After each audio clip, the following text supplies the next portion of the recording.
Good evening. My name is John Awasiak. I'm Principal Civil Engineer for the Public Works Department, and I'd like to welcome you to our public meeting for the Eucalyptus Hill Road Underground Utility Assessment District. And I have several members with me of our group that I'd like to introduce so that if you have any questions directly for them for their expertise, I'd like to pass that on. To my right, we have Joan Cox. Joan is with Harrison Associates, and she's got extensive experience as a assessment engineer, and I believe over 25 years experience approximately. No, it's actually more than that. But she's a wealth of experience. We're very fortunate to have her on our team so that she can give her expertise and professional advice for us, and she has come up with a draft assessment engineer's report, and that'll be the highlight of our meeting today, is to review and discuss those key issues. And Joan has many PowerPoint slides that she'll be referring to. Welcome. And we have Bob Samario. Bob is our, he's sitting down in the front row. Bob is our finance director, and of course, assessment districts through the city will include Mr. Samario's involvement, and he will be looking at all the city financing issues with us, and he may have a few comments for us, and we'd like to invite his expertise as this moves towards City Council. We have Lisa Arroyo, project engineer. Lisa's been our working guru for the project and responsible for a lot of the hard staff work that goes into this project. Behind Mr. Samario is Jim Britch, our consultant, and Jim has been our neighborhood coordinator for the Underground Utility Program, and he's, I'm sure, met most, if not all of you, and does a great job in helping us connect with the neighborhood and coordinate with the neighborhood. So with that, I just wanted to reiterate, too, that the staff has been given direction by council, and that direction is to facilitate the process. Staff is here to listen and to work with the neighborhood. And we understand there are proponents of the undergrounding, and there are people that may not be in favor of the undergrounding, and all opinions are very important to staff. So staff will take all the information, and then we'll move this assessment district through the process. Staff will do the best job that we can at facilitating and to get the information to council. And staff and council are interested in listening to the neighborhoods and moving forward with what the neighborhood would desire. And with that, I'd like to move on to the agenda for today's meeting. Why don't you go back? Yeah, today we're going to be talking about the project status a little bit, just a little reiteration from our previous meeting, and then we'll get into the meat of the meeting with the assessment engineer's report. Then we can have a little segment on financing and then go into next steps and comments and questions. So with that, our utility design is complete. The last time we met, we were talking about the Verizon and the Cox information that we shared. And then we needed to have the design complete to get the final draft assessment engineer's report. And that final draft is now complete. Ms. Cox can explain that she had been working on a court case that concluded in late December of last year, and that factored into some of the assessment criteria and information that she can elaborate on that. So our construction cost estimate is complete, and it is in line with what we have reported the last time, approximately $1.1 million, I believe, between $1 and $1.1 million. So that's remained consistent. And that we have had some streetlight modifications. Again, we touched on that the last time, so I can quickly go through that. Again, there's only one street light that is on an existing wooden pole that'll have to be retired and replaced, and it's at the corner of Alston and Eucalyptus. And go ahead. That street light would be replaced with our new city standard street light, and it's what we call the Domus or dome style fixture. And we're pleased with this fixture that you've been seeing that have been popping up around town. It directs the light downward so that it doesn't shine sideways into homes and view areas. So we're pleased that that will happen. And also last meeting, just to reiterate, we have a circuitry issue. There's an old circuit that exists on Eucalyptus. It's called the 6.6 amp circuit. It's an old circuit that we have been replacing in the city. We have a program to replace them. And we talked about potential for using the existing wires or replacement or connection to. So since the last meeting, we've determined that we'll replace the line and that the city energy and facilities managers agreed to pay for that upgrade from the old 6.6 to a conventional circuit. So approximately $30,000 is what I've been told is what that cost will be, and there's apparently enough funding in the existing budget for the city to pay for that upgrade. So let's move on with Joan Cox. I'd like to have Joan come up and or step up and let you know about her assessment engineer's report.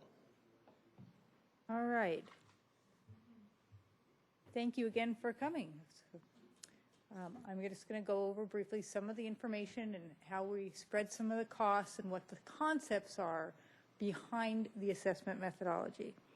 Now, whenever we talk about assessment districts now, we need to talk about Proposition 218.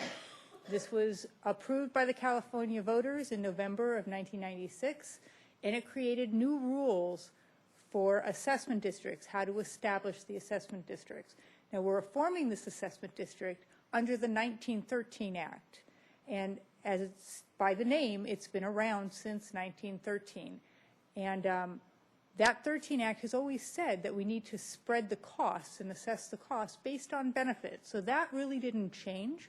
What changed was a stricter interpretation and requirement for that benefit nexus, in that the state constitution now states that we have to spread and portion the costs based on special benefits.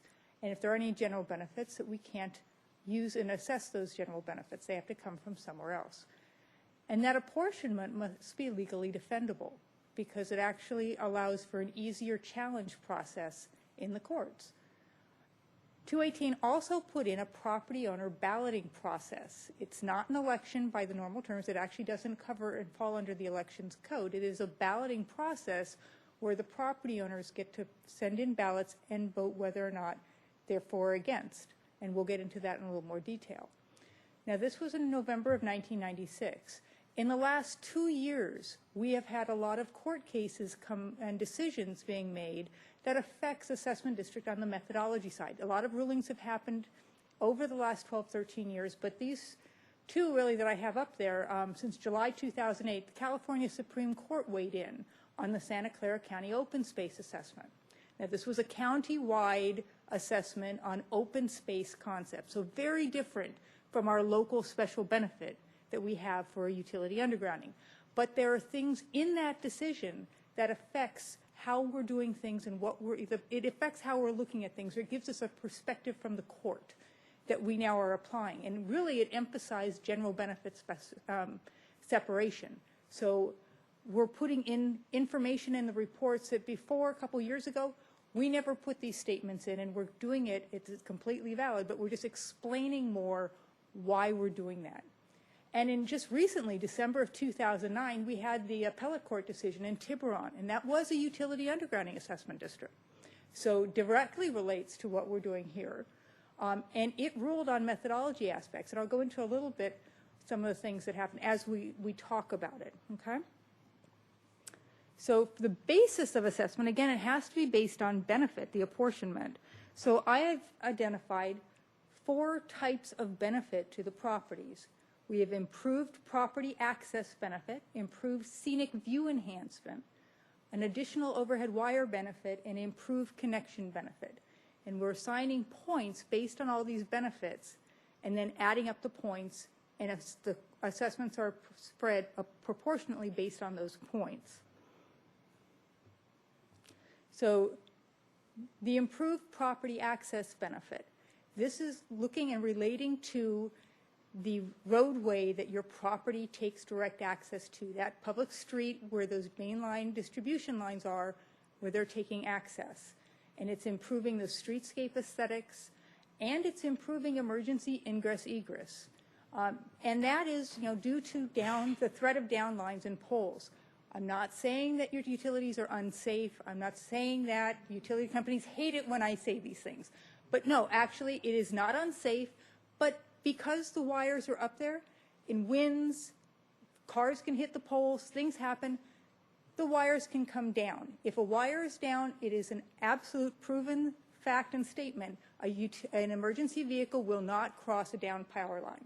So it really impedes your emergency access to in and out. Okay? And we consider this benefit, this properties taking access, the same for all properties. And I want to add that all properties in your area are zoned exactly the same. So that allows us to say that all properties have the same type of benefit. So we're assigning one benefit point per parcel that takes direct access from that roadway. Okay? I got ahead of myself. Over to the other side. Additional private access benefit. There's one instance where there's a long driveway and it's having its wires and poles underground too. That's additional, that's along that access way. We're assigning an additional half benefit point for that property. Okay. Improved scenic view benefit. This is a scenic view from a major vantage point on your property for Pacific Ocean and or mountains and canyons. And it's a view that's impacted by the wires and poles that are coming down. And in my view, in my opinion, property is the desirability of the property is enhanced. And it's really, we see, when we looked at view is probably one of the hardest things. I'm an engineer. It's a qualitative thing. Engineers like quantifying things. So it's really hard. So I was looking, okay, do you have a big view or do you have a little view? So I said a panoramic view, and I defined it because I'm an engineer, to be 90 degrees. So if you have a 90-degree view or better with poles and wires impacting that, you get 2 benefit points. If you have less than a 90-degree view, if it's less than panoramic, you get 1 benefit point. If you do not have any wires and poles in impacting your view, or if you have a spectacular view but those wires and poles are underneath it, you get 0. Okay? So that's how that's figured out. In your area, we have an interesting phenomenon where we have some properties that have wires and poles in their yards that are not within the streets. And so we're looking at as additional overhead wires benefit. Those are coming down. It's not in the street. It's not impacting access, but there is a benefit there. So we're assigning half benefit point per occurrence on these properties. And then finally, we have improved connection benefit. And that's for the properties who are connected to these wires and poles that are coming down. And you're getting all new equipment and wires that are going underground. It reduces that threat of service connection. I'm not saying that they're unreliable. Again, utility companies just hate it when I say things like this. But they are not unreliable. But it's an enhancement in your reliability. So and again, from down lines and poles. And the fact that you have all those new wires and poles. So again, we're saying same for all properties, but we actually see this as kind of a lesser benefit. It's not as big as the access. It's not as big as those views. So we're assigning half a benefit point per parcel for this type of benefit for those properties who are connected. Okay. Now, this is the assessment district as I see it. I'm going to drink water. Excuse me. And just to, let's see if I can, there's my arrow. Now, this property here, this is the additional access benefit right there. Okay. These wires and poles in back of the properties here, again, they're in back. Those are the additional wires being taken down. What we have here, these properties here, and I know there's some instances, these people, we've been in contact with them. They've contacted Jim. And we know that these people are not that happy. They don't see a lot of benefit for them. I personally do. I see this as a long driveway. There's long driveways in here. It's not nearly as long. But these people are taking direct access off of Eucalyptus Hill. And one of the things, and it's really important to note, that the case in Tiburon, one of the things it ruled on was it looked at something like that, actually even more, a street, a full street that was not going to be underground, but its only access point was another street that was being underground, and the court saw benefit there. And so that was one of the things, and so those have to be included based on, and not just my opinion, but the court's opinion that those properties clearly benefit. So that's one of the things the court's perspective told us in that recent Tiburon case. So that's really important. With regard to access benefit, I just want to point out that these properties here along Deer Path Road, they're all connected, so they get the connection benefit, but they take their access off of Deer Park, and they have a clear access here, so they don't get any access benefit because they don't take direct access off of Eucalyptus Hills Road or any of the roadways that's coming out, okay? So, like I said, we add up all the different points, and just so you know, the maximum points possible is 4.5. Nobody has the maximum, but that is the maximum points possible. So we add up, and for each property, we look at how many points each property has, and then the cost is spread proportionally to the total benefit points. So now, just briefly, the legal formation process. The engineer's report gets finalized, and the City Council approves the engineer's report and sets the public hearing date. Okay? At that point, we mail the public hearing notices and ballots to all the affected property owners. And it's a minimum of 45 days before that public hearing. City Council conducts the public hearing, and then the ballots are opened and tabulated after the public hearing is conducted.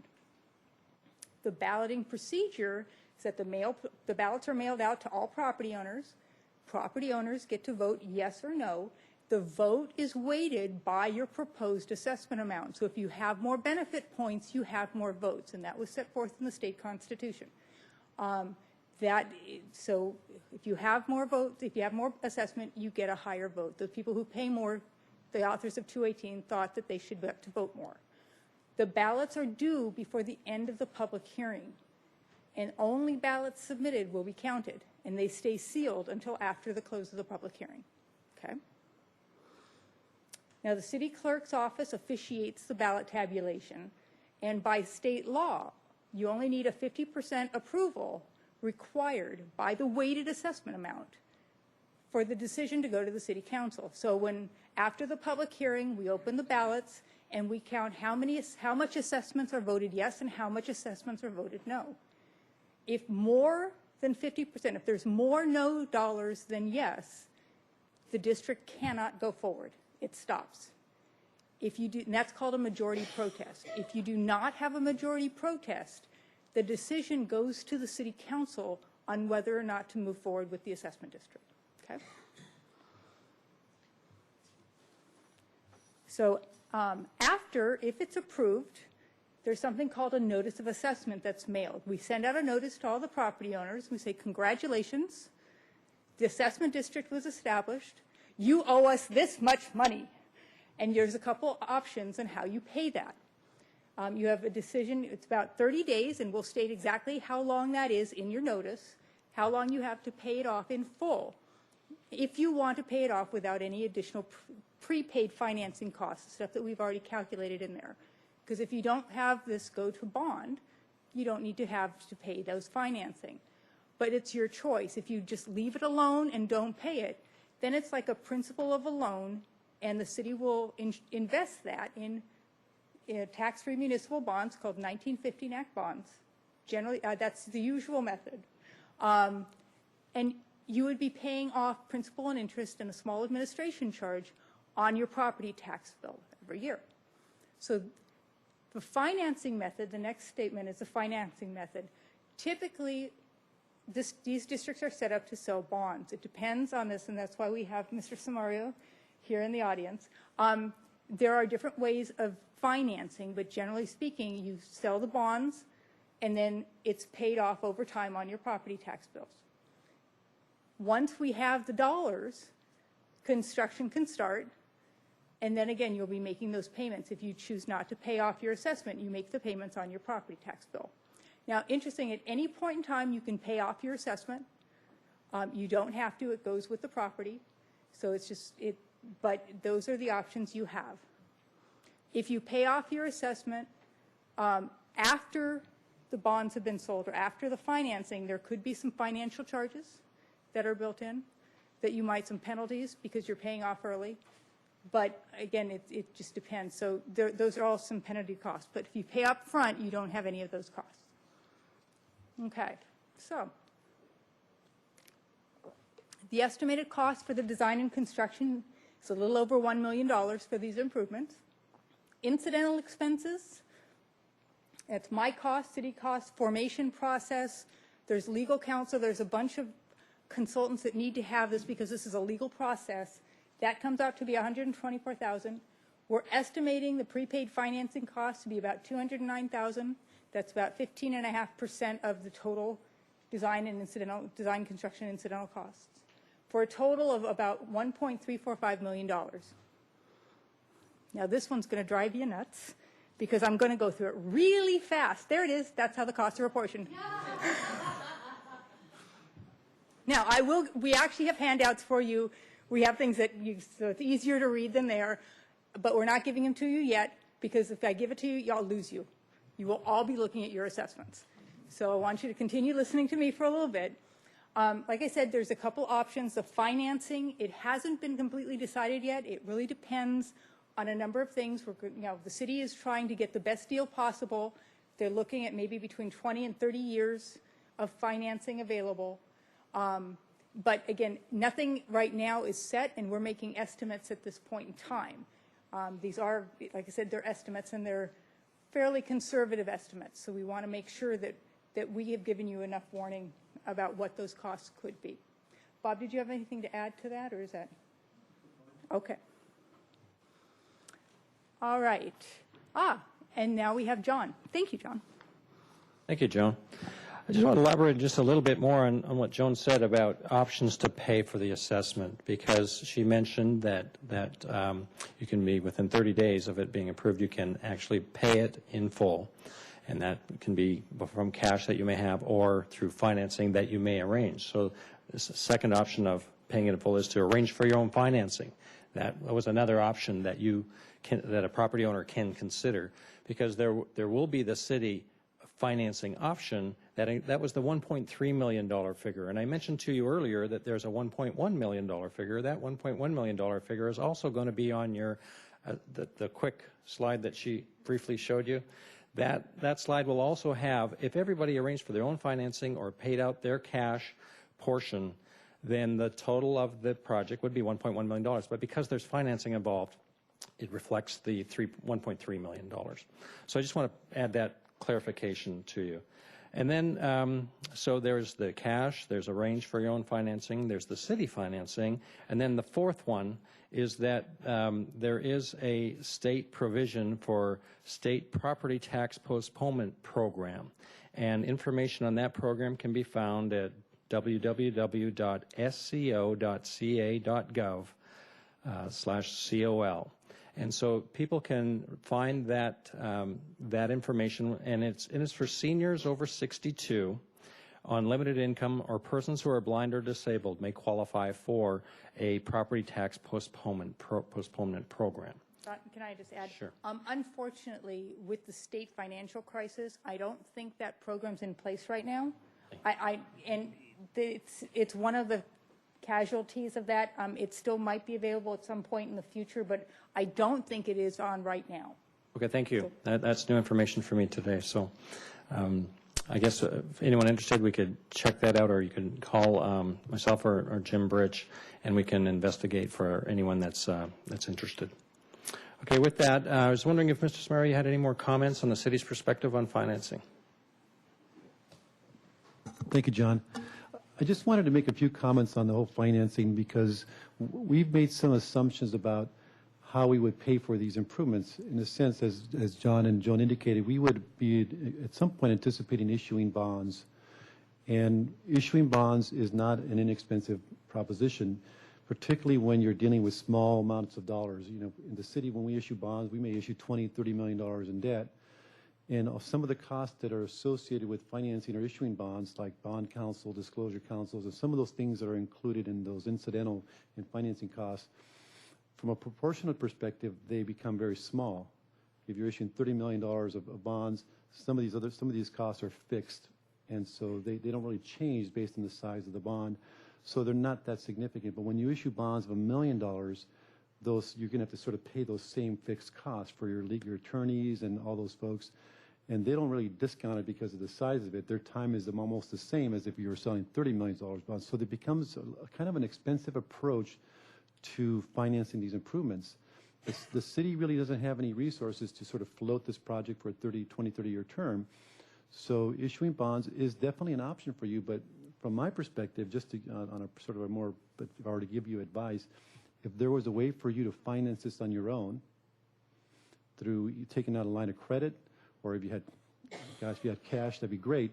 But finance it on your own, that would be a lot less expensive from from a financing perspective, because you wouldn't have all these associated costs that are built into your repayment. Because you saw it's $1 million project, but the real cost that you have to sort of fund are $1.3 million. That's a lot of money, you know. Whereas if you did it yourself, it'd be your share of the $1 million, and you're done, plus interest, you know, on a 20-year basis.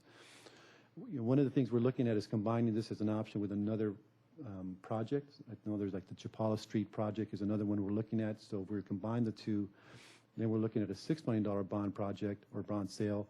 Those fixed costs, again, become smaller per person or per parcel. Does that make sense? So everything is just proportionally smaller because they don't really grow that much. So just something to keep in mind that, you know, for us to sell bonds for this smaller project, and people have done it, there have been assessment districts that have done it, and they just have to understand that it's an expensive approach. We can combine it with another. It's going to be sort of spread out over more people, so it's not as bad. But ideally, I think that if you were to be able to finance it on your own, you'd be better off long term because it's just less money at the door. So that's really all I wanted to mention. And then just to add to that, and just as kind of a counterpoint, one of the things the assessment district does and why some property owners like allowing it to go to bond is that the assessment stays with your property. If you transfer property to a different person, it doesn't necessarily get paid off. It's an option, and to me it's a negotiation between you and the buyer. But the assessment lien per se stays on the property, so you can pass the property on and the assessment goes with the property. So you're only making payments for as long as you own that property. So that's the other side of it. Thank you both for that. And just want to add, too, that with our city budget situation and the economy in the way that it is, the city has redirected future underground program funds away from this program. And so we do have the funds that have been previously approved for the program, which constitute enough funds for us to pay for the consultant fees and pay for the staff costs till the end of the fiscal year. So that's one of the things that we're trying real hard to do, is to get to the City Council this summer to get a decision determination if we in fact will have an approved underground utility assessment district, or if it will not proceed with a city program. So that will be determined by the neighborhood. So we will continue to work with the neighborhood between now and then to take our next steps. So the next immediate steps is that we will have a copy of this video of this meeting on our engineering website, and it's at www.santabarbaraca.gov/engineering. You can find it at that website, and we'll also mail out and send out information that's being disseminated here today at today's meeting to everyone, so that everyone has the same baseline information.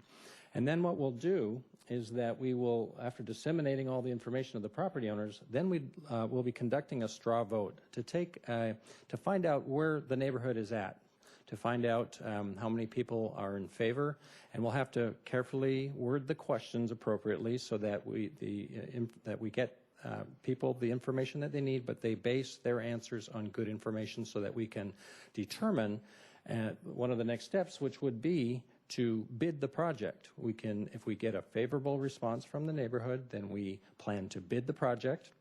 Prior to going back to council, we'd bid the project, then we'd have actual costs, construction costs, to then give back to the neighborhood. And we would give those, give the actual numbers to the property owners, so that we would, and then have more financing information available. So we would give you our best estimate based on actual bid costs and determine financing costs for the neighborhood to make a good decision. So we would have as much of that information that we can to you soon. I expect that it's going to take a couple weeks before we get to you the straw vote, 2 to 3 weeks before we get to you the straw vote question, so that we can get that information to determine if we bid the project or return to council and ask them for, we either make a staff recommendation based on the result or ask them their advice if need be. But I'm hoping that we do get a clear direction from the neighborhood. And I just want to remind everyone that when we did go to council last year now to talk about neighborhood support, the then council, and it's changed, there's several council members that are new now, the then council had indicated that they're looking for some strong neighborhood support for the council to approve approval and awarding to approve the underground utility assessment district. So I just wanted to remind people of that. Of course, when we return to council, we'll give the new council members the information that they require to help us make the next decisions. So with that, we have a microphone that we'd like to pass around. And we actually have the information. So do you want to ask questions first and then hand it out, or hand it out and ask questions? Yeah, okay. Okay. Well, we have a few questions anyway, I see. So if you don't mind, please stating your name and then your question, and we'll see who can best respond to that. Michael Ring. I don't think that's on. Is that on? Actually, your picture there is from my lot. One of the questions I was wondering, you may not know this yet, but then again you might, with the financing options that are presented as available to the homeowners, do you as a city entity have a predetermined interest rate that you charge, or will that be dependent upon factors that are yet to be determined? In other words, the rate, not what the total amounts are, but in other words, X percent that is something that is the ordinary rate that you charge the homeowners in these type of projects. Yeah, I think I'll start maybe, and Joey can jump in, but if we issue bonds for this project, the rate of interest that we will have on those bonds will be determined by the market. So whatever the interest rates are at the market right now, and they could be as high as 6 or 7%, that's the interest rate that will be used. What's really going to affect your payment, of course, is the size of the bond issue. So, and what kind of a costs are included with that. So, I guess the whole point is the repayment of that will have to include some provision so that when you're not only financing the bonds and the interest associated with that, but you're also paying then that incremental portion that recovers our administrative costs. You say determined by the market. Are you talking the open market, for instance? Yes. Fed rate and things of that Right, sort? because we will sell these bonds on the market, the open market. But once they're sold, the rate is established, and does it stay at whatever it is that you offered the bonds to the public at large? It's effectively a fixed rate bond or an interest rate that we'd be contemplating. I agree. Is there another question? I think Mrs. Gress, there you go, Ms. Schwartz. When we first learned about the potential for this project, as I recall, there was a contribution that could or would be made by Southern Cal Edison as well. Was that for the work that's occurred to date, or could you clarify that? The contribution from Southern Cal Edison, it actually is a required contribution from the California PUC, the Public Utilities Commission. And their required contribution is the equivalent dollar amount for a new overhead wire system. And we do have that number. It's actually in our budgets for the engineer's report. So that amount has been taken out of the total. So the totals that you're estimating tonight do not include that? That is correct. It's already been taken out. Okay. Here's my other question. It has to do with the straw vote. I'm concerned, I think, as perhaps staff is as well, with the low turnout at these meetings, and the fact that some of us have more complete information than some of the other homeowners. It's interesting tonight that it's clear that there are advantages other than ocean views to this project, although most people just think of that. And so I would hope that there's some educational vehicle that is effective and goes out prior to that straw vote that explains all the various advantages from this program for folks that may not have ever come to these meetings. Thank you, Ms. Schwartz. That's an important aspect, and one of the challenges that staff has is to be contacting the property owners, and we'll make every attempt to do that. There are individual meetings that can be set with Mr. Britch at any time. He'll make himself available for individual meetings, or if we can, some people would like to get together as a small group just for information sharing. But we'll certainly contact every property owner to ensure that every property owner has the baseline information that is needed to respond to the straw vote. Oh, here we go. Yeah, yes, please. Yeah. To clarify, the bottom line for everyone is going to be cost, but there are advantages as well that people may not be aware of, and one that you touched on tonight had to do with safety. And I think all of us in that neighborhood are very aware that that can be precarious. We've all been evacuated recent years and so forth.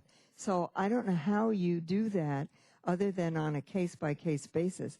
If you have material that can include that goes out to the homeowners in some, city's very good at this, some fashion, that's what I had in mind. Thank you for that comment, and we'll do our best to disseminate the information so that people can be as informed as we'd like them to and as they can be. A question for Ms. Cox. We have a rather large transformer box on the back property line of our property, and I was wondering if transformer boxes, their removal or placement, is considered in your benefit analysis or detriment. We consider just the overhead wires, poles, and equipment as the undergrounding, and so we're only looking at that. So we're not looking at if there's a pole or a transformer. We're looking at it all as a whole. So no, not specifically. We won't get in that level of detail for this.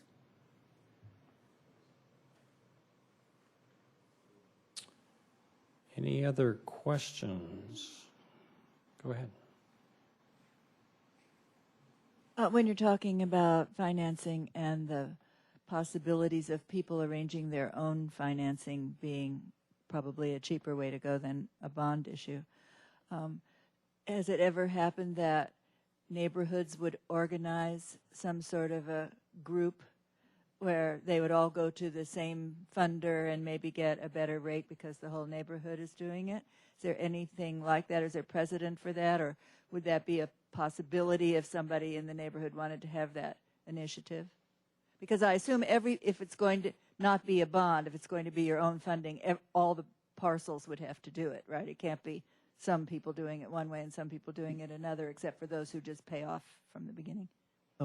I've not heard of that. I'm sure Joan could probably have some experience, but I would guess that the answer to that is probably not, and that's why these assessment districts are the vehicle for doing so, because effectively all the property owners are getting together and saying we want to come together and come up with one financing tool or mechanism, which is a bond. And so I think that's sort of the vehicle to do that. I'm not sure if a lender would sort of take the same approach and say, well, borrow we'll create this pool of funds for everybody as a whole, because then they're not able to they don't have the benefit of evaluating each individual's ability to pay and all that.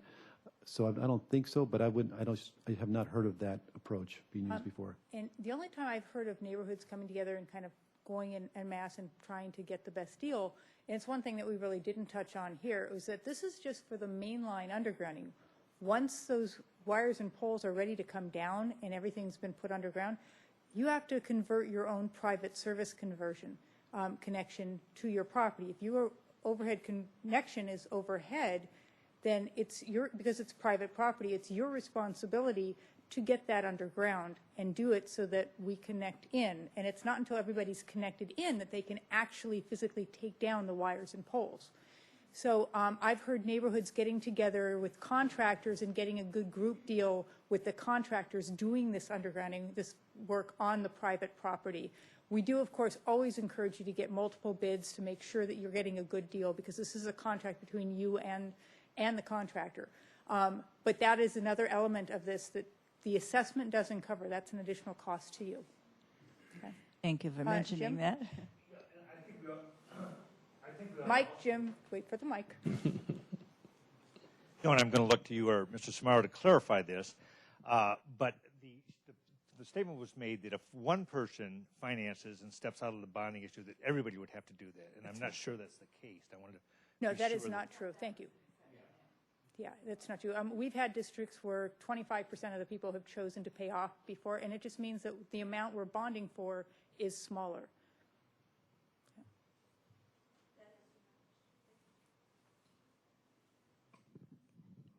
If you do a bond and it's part of your property taxes, which are deductible, how does that compare with if you pay it off by yourself at the beginning or you find private financing to pay off in the beginning? Isn't that a capital improvement? How is that deductible? So let me see if I can answer that. The improvements that are being paid for are improvements that are really part of the city's infrastructure, so I don't think it's part of the private property. So isn't that true? So the improvements, you really don't gain any benefit from like your own investment in your property from the improvements that are going to be made along the street. The improvements that could have that kind of benefit would be those to connect from the main system to your property, but I'm not even sure about that. But I don't think the building department would tag that as Yeah. additional improvement, that your values would go up or anything like that. I've We've never confirmed seen that with the county that they would not raise the property taxes. And I've never seen that they have in the ones I've done. But that brings an interesting point. And it is actually a question that's asked every single time. Well, if this is on my property tax bill, can I deduct it? And our pat answer is talk to your tax advisor, because we can't tell you. I've had people debate at the public hearing. Some say yes, some say no, and they're having this argument in front of the city council. It's exciting. But it really depends on your personal advice. I can tell you that a lot of people just take out the bottom line. I think technically there might be some nuances to that, but really we do recommend you talk to your own personal accountant and find out what they think the liabilities are and if that's a good way to go.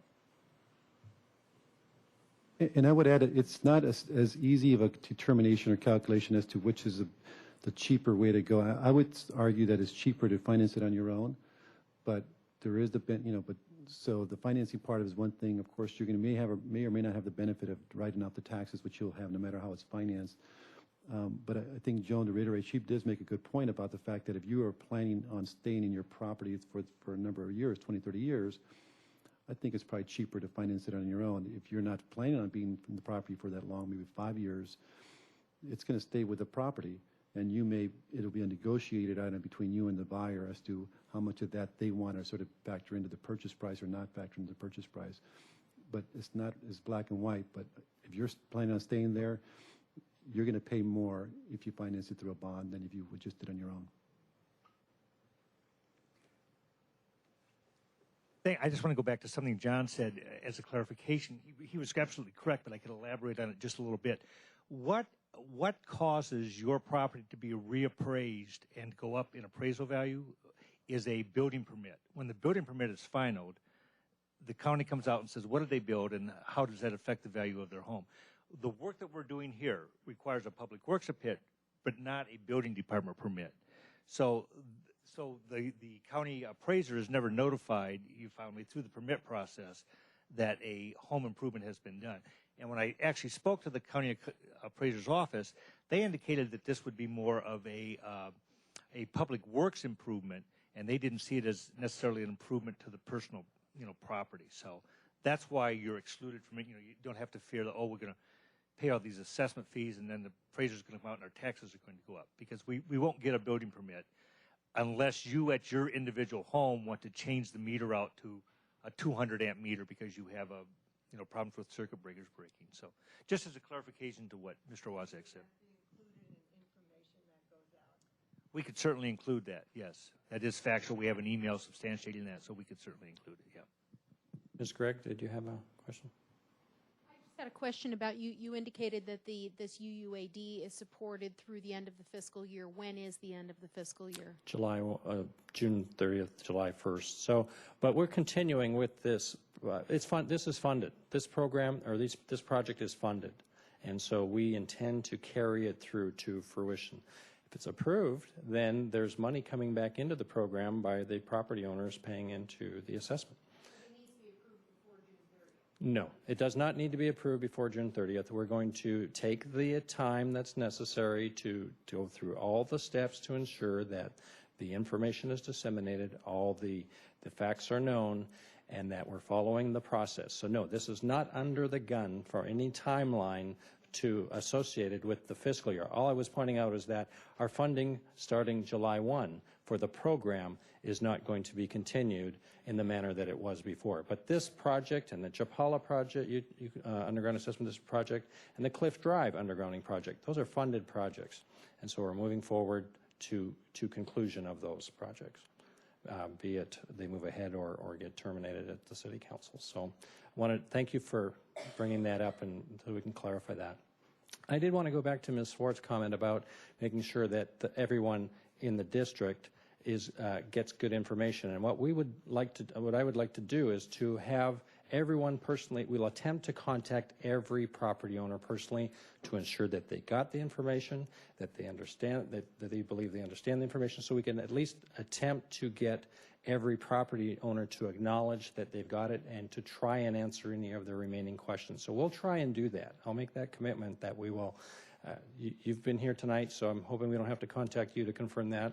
But the people that are not here today, I would like to have my staff and my consultants attempt to, because sometimes they're not in town, they're not even in the country. We'll do our best to contact people. So I can promise you that we'll contact everyone, ensure they got the information, ask if they have any questions, try and determine if they understand it, and so that way we can get a meaningful straw vote. I'll make that commitment. Oops. I think I speak for definitely Wendy and maybe Naomi, but if you are putting forth something in writing that you want any of us to look at before you send it, just so we make sure that we have the cogent points covered, I'd be happy to do that. Because we've been coming to all these meetings, and I would like to make sure that the things that are important to all of us are communicated. Well, the staff will not be working with any individuals. Again, this is a neighborhood decision. These are public meetings, so we don't try and make individual appointments with people to make determinations. And so we'll do our best to get the information out. If we get the information out and you feel that it's not there's some information that needs follow-up, we'd be happy to do that. But I just want to make sure that people understand we're not going to try and work with one entity in the neighborhood so that trying to appease any of them. Again, we're trying to do our best to get unified information out that can be perceived as our best efforts at attempting to get good information dissemination. John, maybe the Eucalyptus Hill Association could help in doing something in tandem with you if they knew when the city was going to make this outreach. Perhaps they could put out something to the affected residents that would cover some of these other points or be sure that they do. I mean, I don't know why we couldn't do that. Do you have an upcoming Eucalyptus Association I'm not meeting? a member. May the 23rd is an upcoming Eucalyptus Neighborhood Association, so it's possible that we could have someone attend and help disseminate good information there too. How many properties are in this assessment district? 33. 33? 33. And just to note on, we're handing out all this information. This is going to be sent to everybody. One of the things, again, quantitative engineer, we have identified for the scenic view benefits, if we think it's panoramic or if it's less than panoramic but still there. Because we are somewhat constrained, this is on private property and we can't, we're making determinations, looking at it based on our best guess, trying not to get onto your private property. We've looked at these things and said, this is what we think the property owners have.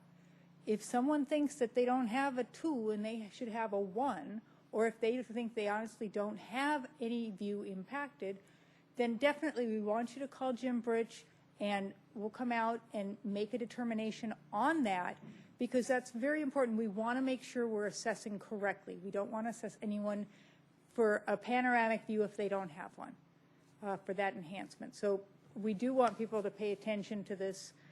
Usually those are some of the higher assessments, so I'm guessing they will pay attention to that. For some reason, the ones with the ones that think they have a 2 never tell us. But anyways, we really do want that type of feedback. We welcome that feedback because when we go for this formally, we want to make sure it's correct. So these are preliminary based on our best understanding of what the benefits are, and we definitely want feedback as to that. Thank you for that, Joan. And Jim has been designated as the point of contact. He's the neighborhood coordinator, and so just so that we can orchestrate that and best utilize the resource time, we'd request that the neighborhood and property owners go through Jim in order to get to Joan Cox, and I think that would be most efficient.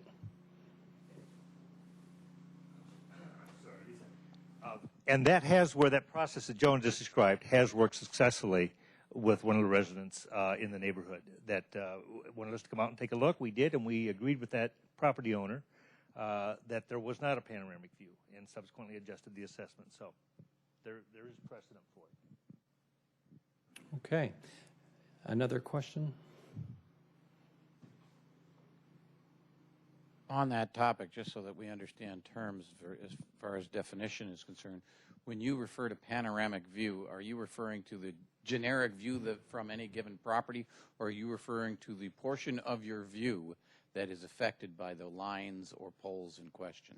It's the view that's affected by the lines and poles. If it's basically, like I said, 90 degrees and there's wires and poles impacting that view that are going to come down, that's a 2.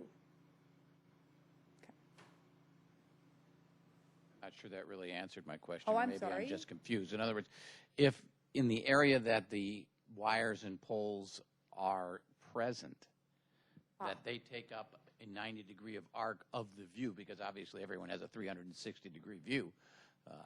They actually don't because of trees and obstructions. They still have a view. It's just of trees and obstructions. Agreed. The Okay. portion of the view that is affected by the lines and poles in question, is that what you look at for the purpose of the 90-degree or greater, or is it you have a panoramic view of the entire ocean from Ventura all the way through San Nicolas Island, and therefore you're going to get a 2?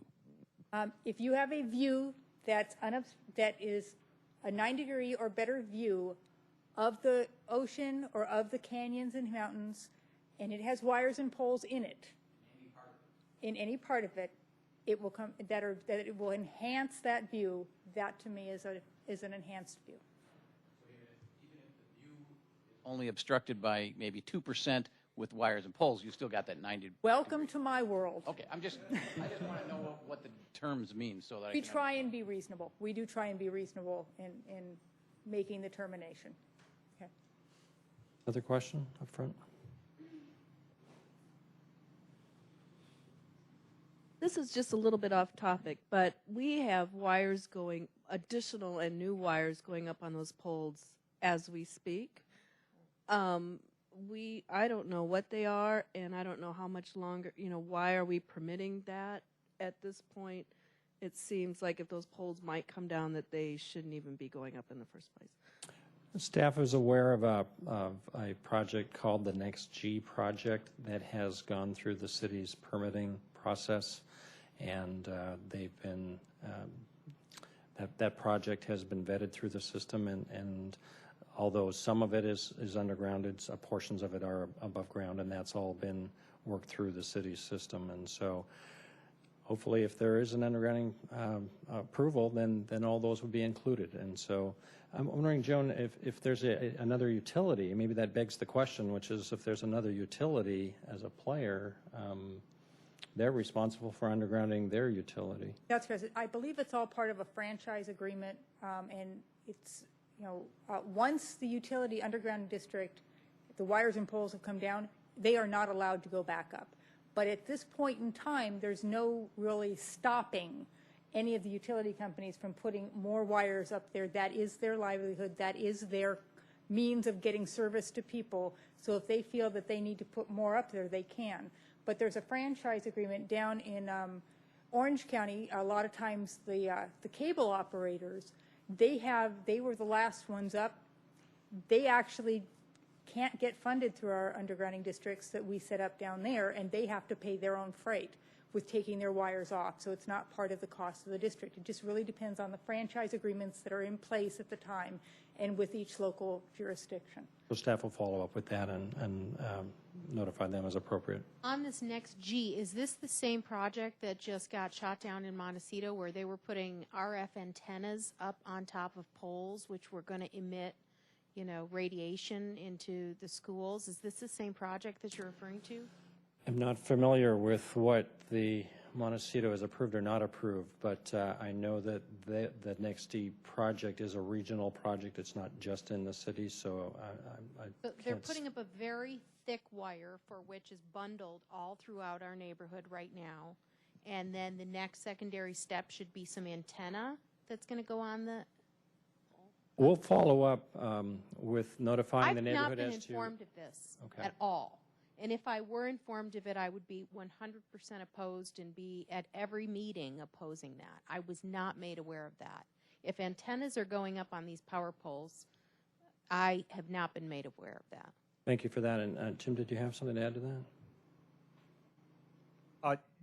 Generally speaking, or no, specifically speaking, if the wires that go up, the higher wires are Edison. So if the wires are at the very tops of the poles, they would be Edison wires, maybe needing to service a new district, but we haven't heard from them. Nor have I heard from Verizon and Cox, and I'm in communications with them weekly. And I just feel that both of those planners would have said, hey, by the way, let your Eucalyptus friends know we're putting more wires up. So I have to presume, John, and as Mr. Wozniak has said, we'll follow up on it for you. But it very likely is the next G. You know, we're dealing with them in several places in the city, and whether they're going to add antennas to that, I don't know. But we'll see if we can follow that up and make that, find out exactly what's going on and what their future plans are and let you know. Again, the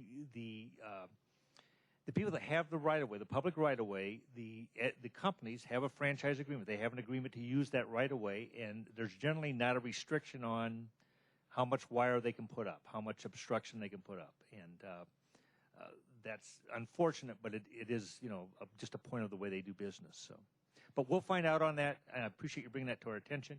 We'll include that in the information that we're going to disseminate Absolutely. to all the property owners. Thank you for bringing that up.